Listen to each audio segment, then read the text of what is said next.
Hey, I hope folks are enjoying Twitter this morning. I'm in a seminar, and almost always when I'm in a seminar, I'm taking notes, and then the notes drive tweets. So that explains that. But I actually was super excited this morning. I saw on Twitter. Now, I'm not going to even say his last name because it seems really, really difficult to pronounce. But his name is Jason. He appears to be a sports scientist at Clemson. You can go through my likes on Twitter to see the post of what he's talking about. And it was really killer because it not only is it an incredibly unique topic that I was exposed to a very, very long time ago. It's actually not emotional like I'm gonna cry, but one of the most seminal readings I ever did many years ago was I can't even think of the name of the textbook, but Mike Voigt was one of the editors.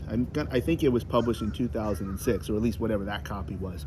And there's a chapter in there where Voigt and Gray talk about the science, the in this case the neurophysiology of what is happening with many of you know in terms of RNT, reactive neuromuscular training, where you feed the mistake, you band.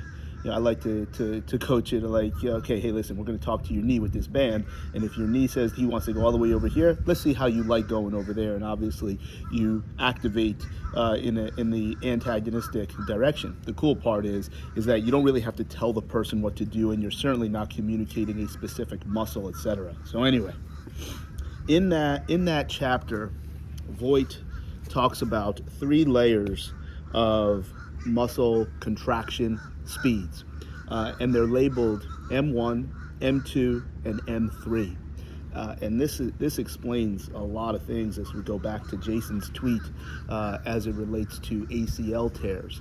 I don't know the times off the top of my head, but I do know that, well, let's just guess. Let's just say the M1 response, which is the spinal reflex, can be as quick as 30 milliseconds in order for the EMG to register a contraction.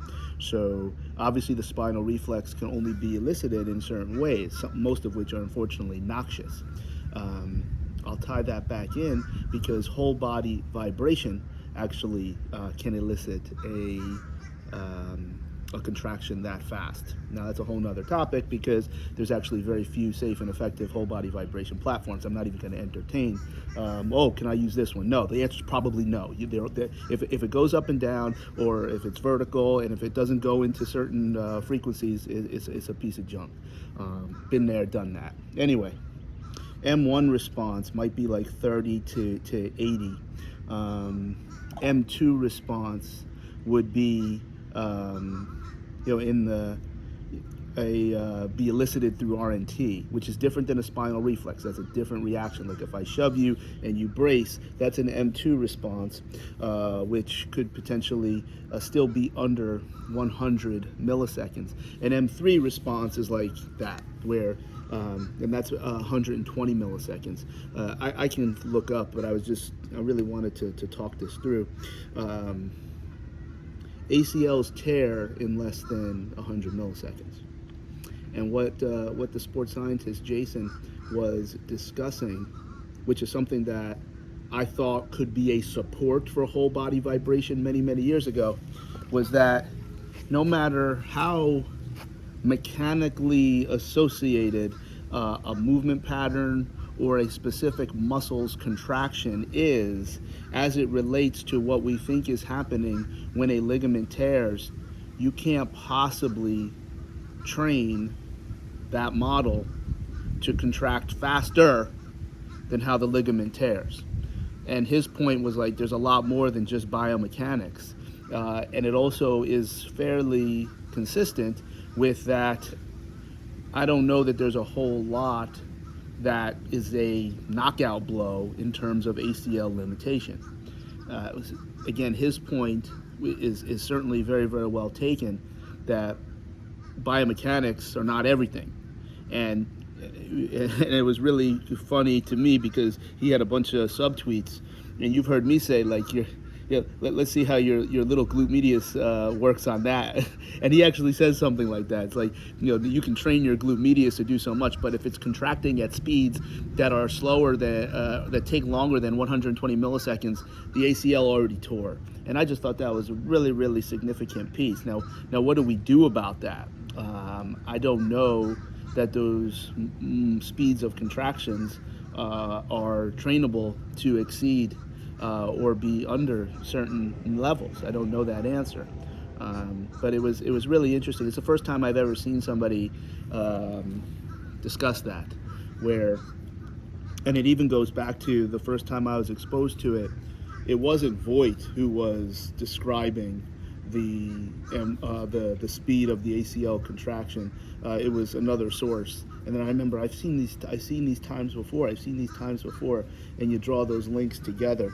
So I think probably having an appreciation of all of the different factors that can affect the speed of how electricity is transferred through the motor units is probably a level of exploration that can be put towards ACL prevention strategies, because you cannot contract your muscle faster than how the ligament tears. And even when we look at those movement patterns and those muscle contraction strategies, they're always after the injury. I'm not even convinced that just because a muscle measures a certain way after an incredible insult to the system, I don't know that's always the problem. You could any of your favorites that live in biomechanics land, like your lower trap and your serratus anterior, your medius and DMO, et cetera, et cetera. These are all measured after there's a problem. They're all measured in individuals that already have significant compromise. They're probably the same in the individual that isn't compromised. Those aren't the problems. Of course, all muscles need to be healthy and strong, et cetera, but they're not. It's especially when we look at things like winging or Q angle. These things are just inherently irrelevant. What is not irrelevant is how fast the ligament tears and how fast you can bring the artillery, which is your muscles, and they're always late. That was a fantastic tweet. And I was really excited because I hadn't thought about it in a really long time. So I'll do a little homework, look at my likes. Maybe I have a feeling that this fellow that tweeted that probably has a lot of other really, really good things to say. Maybe I'll try to connect with him on an IG Live because this is just exciting stuff, which is why I just want to come on and knock this one down. And I'll find the title of the book. I think it used to be online. You could have downloaded the chapter, which would probably be not okay to do, but it was out there. I don't think I ever downloaded it. If I did, I have no idea where it is, and I wouldn't give it to you anyway. Buy the textbook, rent it, get that chapter, because obviously you're nothing more than a weak short order cook if all you know is to pull on those bands. I think understanding the neurophysiology of why that stuff works can help you understand, take things to a significantly next level. So very interesting. M1, M2, M3, those are the speeds of how muscles can contract.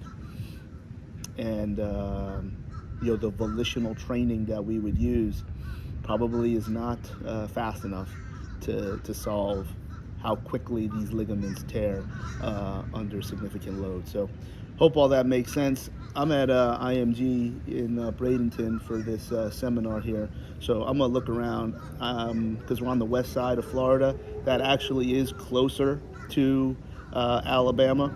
It is closer to Mobile, Alabama. It is closer to the Crichton section of Mobile, Alabama, where in fact we're gonna try to find that leprechaun.